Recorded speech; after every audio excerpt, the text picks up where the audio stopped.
Hello. तो जैसा कि मैं इंटरनेट पे देख रहा हूँ और एसएससी में नया पैटर्न इंट्रोड्यूस होने के बाद स्टैटिस्टिक्स के कुछ सवाल आ रहे हैं। और मैंने बहुत सारी वीडियोस भी देखी यूट्यूब पे और फिर अलग अलग चैनल पे। तो उसमें बेसिकली पढ़ा तो सभी अच्छे रहे हैं, पर लोग क्या कर रहे हैं, टॉपिक से भटका दे रहे हैं। लाइक कुछ तो ऐसे लोग हैं जिनको स्टैटिस्टिक्स बोलना नहीं आ रहा है, वो भी पढ़ा रहे हैं। तो चलते हैं, हम लोग स्टार्ट करते हैं। और बेसिकली हम लोग आज देखेंगे कि क्वार्टाइल का कॉन्सेप्ट क्या होता है। क्वार्टाइल बेसिकली, क्वार्टाइल जो है ना, वो क्वार्टर से आया है। क्वार्टर से आया है। क्वार्टर मतलब क्या होता है, चार हिस्सा होता है किसी चीज़ का। क्वार्टर वैसे ही, मान लो एक की 100% डेटा है, इसको चार हिस्से में बांट दो। एक दो तीन, चार हिस्से में बट गया। एक हिस्सा, दो हिस्सा, तीन हिस्सा और चार हिस्सा। और ये जो है ये होगी फर्स्ट क्वार्टाइल, सेकंड क्वार्टाइल और थर्ड क्वार्टाइल। हर हर हिस्से में 25% डेटा होगा। हर हिस्से में कितना डेटा होगा, 25%। ये होगा लोअर क्वार्टाइल, ये होगा अपर क्वार्टाइल और ये होगा मिडिल क्वार्टाइल, जिसको कि हम लोग मीडियन भी कहते हैं। ठीक है। तो बेसिकली इतना ही है क्वार्टाइल में। और अब जो है, हम लोग सीखेंगे क्वार्टाइल में अलग अलग चीजें होती है। जैसे कि मान लो हम लोग Q1 का वैल्यू कैसे निकालेंगे, Q2 का वैल्यू कैसे निकालेंगे, Q3 का वैल्यू कैसे निकालेंगे। ठीक है। तो इसके लिए बेसिकली एक छोटा सा आसान सा एक फॉर्मूला होता है। मान लो जैसे हम लोगों को Q1 निकालना है, तो Q1 का फॉर्मूला होता है n+1 upon fourth fourth term. ठीक है। तो ये जो है, ये Q1 निकल जाएगा। ठीक है। और उसके बाद अब अगर यहीं पे हमको Q2 निकालना है, अगर हमको Q2 या फिर Q3 निकालना है, तो जो भी चीज़ निकालना होगा उसको हम लोग मल्टीप्लाई कर देंगे। Q3 निकालना है, यहाँ पे 3 से मल्टीप्लाई कर देंगे। nth term. ठीक है।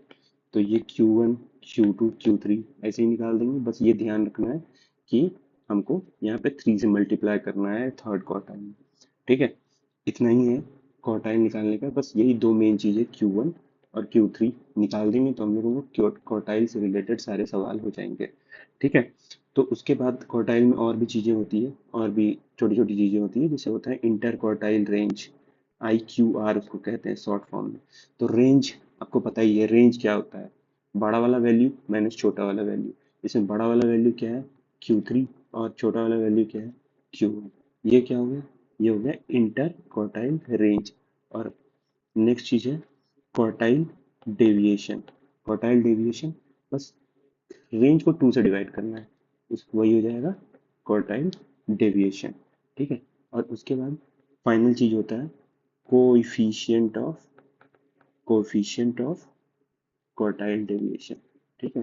तो जब भी हमको कोएफिशिएंट का बात होता है, कहीं भी अलग अलग चीज, अलग अलग जगह भी अभी स्टैटिस्टिक्स में कोएफिशिएंट की बात होती है, तो उसमें बस Q3 माइनस Q1 अपॉन इसी चीज को प्लस कर देते हैं, Q3 प्लस Q1। तो ये हो गया, ये हो गया और ये हो गया। ठीक है। ये एक फॉर्मूला, ये दो फॉर्मूला और ये तीन फॉर्मूला। इस तीनों से बाहर कुछ नहीं आएगा। देखो, इसमें एक बार और रिवीजन कर लेते हैं। इसमें क्या किए, Q3 माइनस Q1 हमको पता है रेंज क्या होता है, बड़ा वाला वैल्यू माइनस छोटा वाला वैल्यू। क्वार्टाइल डेविएशन में इसी को 2 से डिवाइड कर दिए। और कोफिशिएंट में Q3 minus Q1 upon Q3 plus Q1। इतना हो गया। अब एक एक क्वेश्चन कर लेते हैं। ठीक है। मान लो हम एक क्वेश्चन कर रहे हैं, क्वेश्चन फर्स्ट करते हैं। ठीक है, कलर चेंज कर लेते हैं। क्वेश्चन फर्स्ट करते हैं। इसमें डेटा दिया है।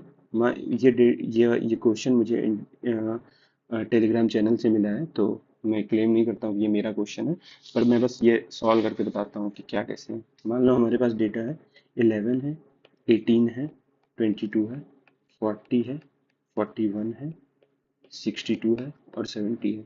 ध्यान रहे ये डेटा को या तो असेंडिंग या तो डिसेंडिंग ऑर्डर में हमको पहले अरेंज करना है। तो यहाँ n कितना है, 1 2 3 4 5 6 7। n का वैल्यू कितना है, n इक्वल टू 7। ठीक है। हम लोगों ने Q1 का फॉर्मूला देखा था, क्या देखा था, n+1 अपॉन फोर्थ टर्म। ये देखा था। ठीक है। तो 7+1 अपॉन फोर्थ टर्म, ये क्या हो जाएगा, 7 1 8 अपॉन 4। 8 अपॉन 4 क्या होगा, सेकेंड टर्म। तो देखो यहाँ सेकेंड टर्म क्या है, 18 है, तो Q1 क्या हो जाएगा, 18 हो जाएगा। अब हमने क्या बोला था, Q3 में क्या होता है, बस इसी में 3 से मल्टीप्लाई करते हैं, ठीक है, इतना टर्म। तो इसका वैल्यू कितना आया है, सेकेंड टर्म। इसका वैल्यू देखो, सेकेंड टर्म इंटू 3 क्या हो जाएगा, 3। सिक्स्थ टर्म होगा, और सिक्स्थ टर्म इसका क्या है, 1 2 3 4 5 6। तो Q3 क्या हो जाएगा, Q3 क्या हो जाएगा हमारा 62। इतना हो गया। अब देखो, Q1 इज इक्वल टू 18 और Q3 इज इक्वल टू 62। अब इसमें हमको इंटर क्वार्टाइल रेंज निकालना है। अगर इंटर क्वार्टाइल रेंज क्या होता है, Q3 माइनस Q1, तो ये क्या होगा, 62 minus 18 which is equal to 62 minus 18 कितना होगा बताओ, 11, सॉरी 62 माइनस 18 अपना हो जाएगा 44, ठीक है। और उसके बाद दूसरा चीज क्या था, क्वार्टाइल डेविएशन। क्वार्टाइल डेविएशन क्या होता था, Q3 माइनस Q1 अपॉन 2। तो 44 अपॉन 2 क्या हो जाएगा, 22। और तीसरा चीज क्या था, कोफिशिएंट ऑफ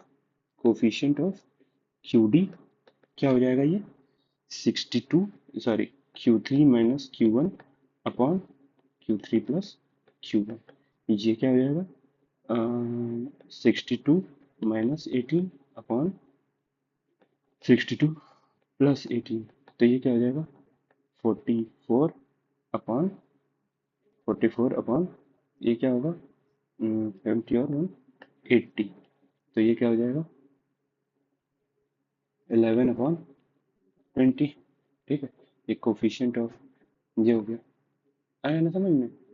और इसके बाद एक और क्वेश्चन देख लेते हैं, थोड़ा बहुत टेढ़ा टाइप क्वेश्चन कहेंगे हम इसको, जहाँ पे कि क्या होगा, मान लो डेटा है 15 18। ये डेटा भी भाई मैं टेलीग्राम चैनल से लिया हूँ, बाद में मेरे को मत कहना कि भाई तुम कॉपी वॉपी कर ली कहीं से। तो ये 28 है, फिर क्या है, 30 है, 32 है, 35 है और 40। ये डेटा है, ध्यान रहे ये अरेंज है, ठीक है, अरेंज है असेंडिंग या डिसेंडिंग ऑर्डर में। अब देखो क्या करना है इसमें, एन क्या है, एन इज इक्वल टू 10 है, 2 2 4 6 2 8 2 10, एन इक्वल टू 10 है। अब Q1 निकालने के लिए हम लोगों को क्या करना पड़ता है, Q1 इज इक्वल टू क्या होता है, n+1/4 टर्म। तो ये क्या हो गया, 11/4 कितना होता है, 11/4 कितना होता है, 2.75 टर्म। अब देखो 2.75 टर्म कैसे निकालेंगे, हमको सेकेंड टर्म पता है, थर्ड टर्म पता है, 75 टर्म तो नहीं पता है।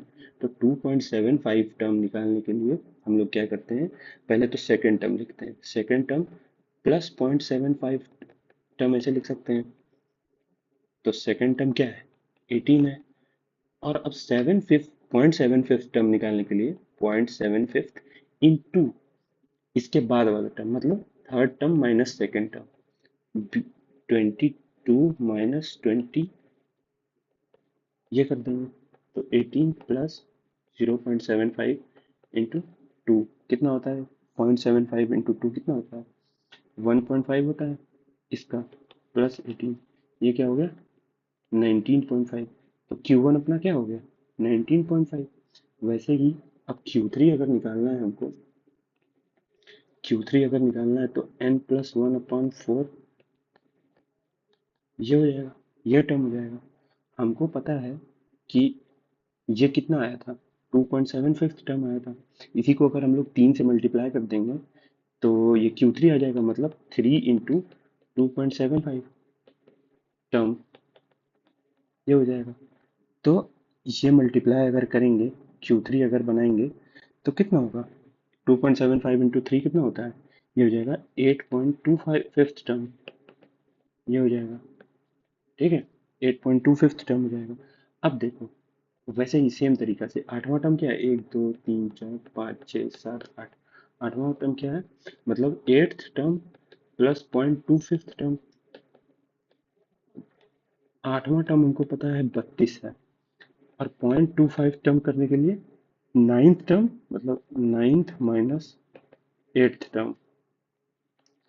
तो नाइन्थ टर्म क्या है, 35 - 32, 0.25 इंटू 35 माइनस 32, तो 32 प्लस 0.25 इंटू 3, ये कितना हो जाएगा 0.75 और 32, तो ये टोटल क्या हो जाएगा 32.75। हमको यहाँ से दोनों चीज पता लग गया।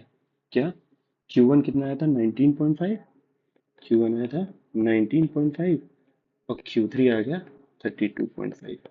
अब बाकी तो फॉर्मूला पता ही है, तो बाकी चीज फाइंड हो जाएगा, inter quartile range, quartile deviation, value put करते जाओ Q3 और Q1 का, सब सॉल्व हो जाएगा। बस इतना ही है जितना क्वेश्चन आएगा क्वार्टाइल से, क्वार्टाइल से बस इतना ही है, दैट्स इट। इससे ज्यादा क्वार्टाइल से कुछ नहीं आएगा। ठीक है, थैंक यू।